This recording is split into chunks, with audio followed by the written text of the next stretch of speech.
7 ஜனவரி 2026 திருக்காட்சி விழாவுக்கு பின் வரும் புதன் நற்செய்தி வாசகம்.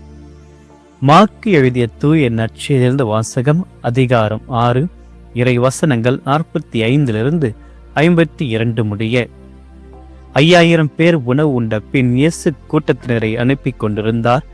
அப்பொழுது தம் சீடரையும் உடனே படகேறி தமக்கு முன் அக்கரையில் உள்ள பெத்சைதாவுக்கு செல்லுமாறு அவர் கட்டாயப்படுத்தினார்.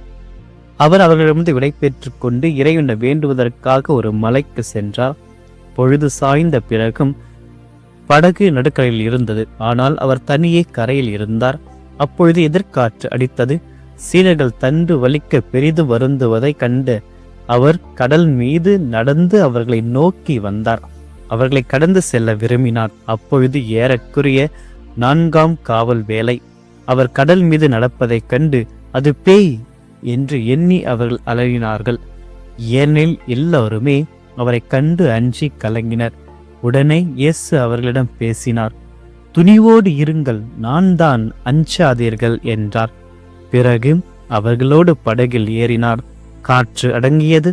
அவர்கள் மிக மிக மலைத்து போனார்கள். ஏனெனில் அப்பங்கள் பற்றிய நிகழ்ச்சியை அவர்கள் புரிந்து கொள்ளவில்லை. அவர்கள் உள்ளம் மழுங்கி போயிருந்தது. ஆண்டவரின் அருள்வாக்கு. கிறிஸ்துவே உமக்கு புகழ். இயேசுவில் பிரியமான சகோதரர்களே, சகோதரிகளே, இன்றைய நாளில் பெய்னபோர்ட் ரெய்மன் இவருடைய நினைவு நாளை கொண்டாடுகின்றோம். இவர் ஸ்பெயின் நாட்டில் பிறந்தவர். டொமினிக்கன் சபையில் சேர்ந்தார். இவர் குறுகிய காலத்தில் அச்சபையின் தலைவராகி மறைபோதகராகவும் சிறந்த கல்வியாளராகவும் ஆனார். இவருக்கு 1601ஆம் ஆண்டு புனிதர் பட்டம் கொடுக்கப்பட்டது. இவர் வழக்கறிஞர்கள் மற்றும் திரு அவை சட்ட வல்லுநர்களின் பாதுகாவலர். இன்றைய நாளில் ஆண்டவர் இயேசு நம் ஒவ்வொருவரையும் அருமையான நற்செய்தி வாசகத்திற்கு அழைத்து செல்கின்றார். நேற்றைய தினத்தில் 5000 மக்களை ஊட்டிய அந்த மாபெரும் புதுமைக்கு பிறகு இயேசு சீடர்களை படகில் ஏற்றி அனுப்பிவிட்டு தான் மட்டும் தனியாக மலைக்கு செபிக்க செல்கிறார். ஒருபுறம் மாபெரும் வெற்றி, மறுபுறம் தனிமையான ஒரு ஜெபம். ஆனால் சீடர்களும் கடவுளின் நடுவே பெரும் போராட்டத்தை எதிர்கொள்கிறார்கள். காற்றுக்கு எதிராக தண்டு வலித்து திணறிக் கொண்டிருப்பதை இறைவன் கண்ணோக்குகின்றார். பல நேரங்கள் நம்முடைய வாழ்க்கையில் போராட்டங்கள் நின்று கொண்டே போகலாம். உதவி கிடைக்காதோ என்று அஞ்சும் அந்த பெயரிட முடியாத பலவிதமான பிரச்சனைகளுக்கு மத்தியில் இறைவன் நம்மை நோக்கி வருகிறார். வாழ்க்கையில் பலவிதமான போராட்டங்களுக்கு மத்தியில் நாம் போராடுவதை இறைவன் கண் நோக்கி நம்மை நோக்கி அவர் வருகிறார். ஒருபொழுது நம்மை கைவிடாத தெய்வமாக இருக்கிறார். கடல் மீது நடக்கின்ற கடவுளை நாம் நற்செய்தியில் பார்க்கின்றோம். ஆனால் சீடர்கள் அவரை ஆவி என்று அஞ்சுகிறார்கள். ஆனால் அவர் அந்த கடல்கள் அலைகளின் மீது நடந்து வருவதையும் சீடர்கள் எதை கொண்டு அஞ்சினார்களோ அதையே தன்னுடைய காலடிக்கு கீழே போட்டு மிதித்து கொண்டு வருகிறார். அதாவது அலையை கண்டு அஞ்சிய சீடர்களுடைய மனதில் இறைவன் அந்த பயத்தை போக்குவதற்காக அந்த அலை மீது நடந்து வருகிறார். நம்மை அச்சுறுத்தும் எந்த புயலும் எந்த சவாலும் நம் ஆண்டவர் காலடிக்கு கீழே தான் இருக்கிறது. அவர் அலைகளை அடக்குபவர் மட்டுமல்ல, அலைகள் மீதும் நடப்பவர். நம்முடைய வாழ்க்கையில் ஏற்படுகின்ற பிரச்சனைகள் மீதும் நடப்பவர். அவைகளை காலில் மிதிப்பட வைப்பவர் தான் நம் ஆண்டவர். நான் தான், அஞ்சாது என்று கூறிய ஆண்டுடைய வார்த்தை என்று நாம் கேட்க வேண்டும். துணிவு கொள்ளுங்கள் என்று கூறுகின்ற ஆண்டுடைய வார்த்தையை நாம் கேட்க வேண்டும். இது கடவுள் மோசேக்கு வெளிப்படுத்திய அதே ஒரு இதுதான். நான் உங்களோடு இருக்கிறேன்.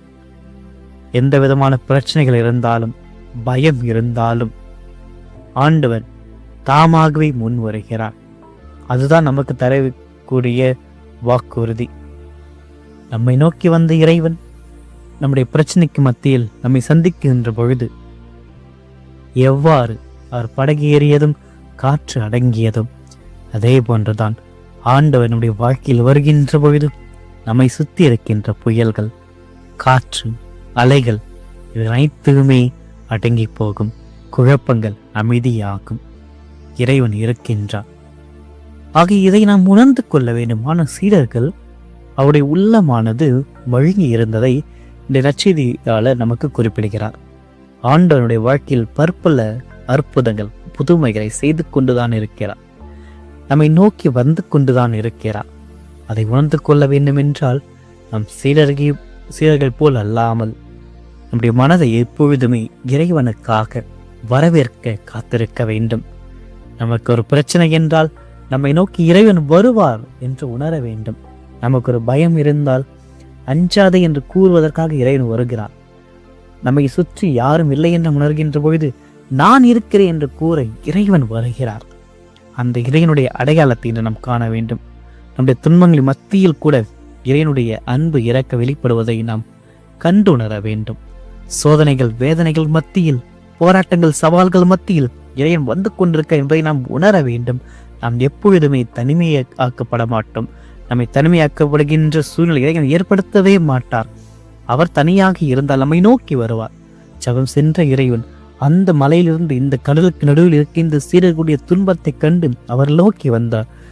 வானில் இருக்கின்ற இறைவன் மண்ணில் கஷ்டப்படுகின்ற நம்முடைய வாழ்க்கை இறைவன் கண் நோக்குகின்றார். கவலைப்படாதே, அஞ்சாதே, துணிவுக்குள் நான் தான் என்று கூறிய இறைவனுடைய வார்த்தை என்று நம்முடைய வாழ்க்கை சூழ்நிலை அனைத்திலும் நாம் உணர்ந்து கொள்வோம். அதை கேட்போம். நம்முடைய செவிகளை திறந்து வைப்போம், மனதை திறந்து வைப்போம், நம்முடைய வாழ்க்கையை திறந்து வைப்போம். இறைவன் நம்மை நோக்கி வருகிறார். வருகின்ற இறைவன் அனைத்து குழப்பத்தையும் அமைதியாக்குவார். நம்முடைய சஞ்சலங்களை சமாதானமாக்குவார். ஆகவே வெறுப்பு இருந்தாலும், பகைமைகள் இருந்தாலும், பிரச்சனைகள் நோய்கள் எதுவாக இருந்தாலும் இறைவன் நம்மை நோக்கி வருகின்ற பொழுது அனைத்தும் அடங்குகிறது. அனைத்தும் தன்னுடைய காலில் இறைவன் வைப்பார். நம்மை ஆசீர்வதிப்பார், நமக்கு அமைதியை அருள்வார், நம்மை அன்பு செய்வார், நமக்கு தேவையான அவருடைய பிரசன்னத்தை அளிப்பார். நம்மை சுற்றி எதுவும் நம்மை அணுகாமல் காத்துக்கொள்வார். நம்பிக்கையில் இறைவன் மீது நம்பிக்கை கொண்டு இந்த நாள் முழுவதும் அவரிடத்தில் ஒப்படைப்போம். ஆமென். மன்றாடுவோமாக. என்றும் வாழும் எல்லாம் அல்ல இறைவா, இந்த நாளிற்காக உம்மை போற்றுகின்றோம், புகழ்கின்றோம், ஆராதிக்கின்றோம். எங்களை ஒவ்வொரு நாளும் கனி நினைப்போல் காத்தவரை, இரவெல்லாம் எங்களோடு பயணித்து எங்களுக்கு பாதுகாப்பான இரவையும் அமைதியான உறக்கத்தையும் அளித்தீரே, உமக்கு நன்றி கூறுகின்றோம். இந்த நாளில் இந்த நற்செய்தி வாசகத்தின் வழியாக உமது அன்பை எங்களுக்கு வெளிப்படுத்தினீரே, அதற்காக உமக்கு நன்றி கூறுகிறோம். சீடர்கள் புயலில் தவித்த பொழுது நீர் கடல் மீது நடந்து வந்து அவர்களுக்கு துணையாக நின்றதை நாங்கள் கண்டோமே, அதற்காக உமக்கு நன்றி கூறுகிறோம். இன்று இவருடைய வாழ்க்கையில் பல புயல் நேரங்கள் எங்களை அச்சுறுத்துகிறது. பல காற்று அனுபவங்கள் எங்களை அச்சுறுத்துகிறது. போராட்டங்களின் மத்தியில் நாங்கள் வாழ்ந்து கொண்டிருக்கின்றோம். சமாளிக்க முடியாமல் தனியாக தவித்துக் கொண்டிருக்கிறோம். நீர் எங்களை கரையிலிருந்து கவனித்துக் கொண்டீரே, கவனித்துக் கொண்டு எம்மை நோக்கி வருது என்ற நம்பிக்கை இந்த நற்செய்தி வாசகத்தை வழியாக அளித்தீரே, உமக்கு நன்றி கூறுகிறோம். ஆண்டவர், எங்களை கண்டு அச்சுறுத்தும் சவால்கள் யாவும் உடைய பாதங்கள் கீழ்தான் இருக்கிறது என்பதை உணர வைத்தீரே. அதை உணர்ந்து நீர் என்று கூறுகின்ற வார்த்தைகள், துணிவு கொள்ளுங்கள், நான் தான், அஞ்சாதீர்கள், அந்த வார்த்தைகள் எங்களுடைய செவிகள் இன்று கேட்க எங்களுக்கு ஆசீர்வாதத்தை அளித்தருளும். ஆண்டவரே, அந்த தேற்றுகின்ற குரல்களை எங்களுடைய இதயத்தில் ஒலிக்க எங்களுக்கு கிருபை புரியலும். எங்கள் உள்ளம் கடினப்பட்டு போனாலும், வழுங்கி போனாலும், ஆண்டவரே, உம்மிடம் மீண்டும் அங்கே திரும்பி வர, உம்மீது நம்பிக்கை கொள்ள, நீ இருக்க என்று நாங்கள் உணர்ந்து கொள்ள எங்களுக்கு எல்லா விதமான சூழ்நிலைகளை ஏற்படுத்தும். ஆண்டு நீ செய்ய போகின்ற எங்களுடைய வாழ்க்கையுடைய புதுமைகள் அனைத்தையும் நன்றியோடு நாங்கள் நினைவு கூற எங்களுக்கு அருள் தாரும். இந்த புதிய நாளில் நாங்கள் மேற்கொள்ள போகின்ற ஒவ்வொரு பயணத்திலும், செய்ய போகின்ற ஒவ்வொரு வேலையிலும், சந்திக்க போகின்ற ஒவ்வொரு மனிதர்களிடம் உடைய பிரசனம் எங்களோடு தங்குவதாக. காற்றுக்கு எதிராக தண்டு வலிக்கும் சீடர்களைப் போல நாங்களும் சவால்களை எதிர்கொள்கின்ற பொழுது எங்களுக்கு திடத்தை தாரும். பயத்தால் நாங்கள் சோர்ந்து போகாமல் உடைய கரத்தை பற்றி கொண்டு முன்னேற எங்களுக்கு வலிமையை தாரும். இன்று எங்கள் குடும்பங்கள், எங்கள் உழைப்பு அனைத்தையும் பாதத்தில் வைக்கின்றோம். எங்கள் குடும்பத்தில் நாங்கள் சந்திக்கின்ற ஒவ்வொரு பிரச்சனைகள், கடன் தொல்லையால், வறுமையினால், பசியினால், தொழில்கள் முன்னேற்றம் அடையாமல் தோல்வியோடு நிற்கின்ற குடும்பங்கள், உறவு முறிந்திருக்கின்ற குடும்பங்கள், பலவிதமான பயத்தால் சூழப்பட்டிருக்கின்ற குடும்பங்கள், பசசின் அச்சுறுத்தல் இருக்கின்ற குடும்பங்கள், பல சாபம் சபித்தல் இவர்களுக்கு மத்தியில் வாழ்கின்ற குடும்பங்கள் அனைத்திலும் இருந்து எங்களுக்கு விடுதலை அளிக்க எம்மை நோக்கி வாரும். அஞ்சாதி நான் தான் என்ற இந்த வார்த்தைகள் இன்று நாங்கள் மீண்டும் மீண்டுமாக கேட்க எங்களுக்கு உதவியாக வரும். கஷ்டப்படுகின்ற எல்லா குடும்பங்களையும் உடைய பாதத்தில் வைக்கின்றோம். அனைத்தையும் ஆசீர்வதித்து உடைய தெய்வீக பிரசனத்தால் எங்களை உம்முடன் ஒன்றித்து வாழ, உம்மை பற்றி கொள்ள, உமது கரத்தை பிடித்து கொள்ள எல்லா கிருபையும் எங்களுக்கு தந்திரலும். இந்த மன்றாட்டுக்களை எல்லாம் எங்கள் ஆண்டவராகிய கிறிஸ்து வழியாக வென்றாடுகின்றோம்.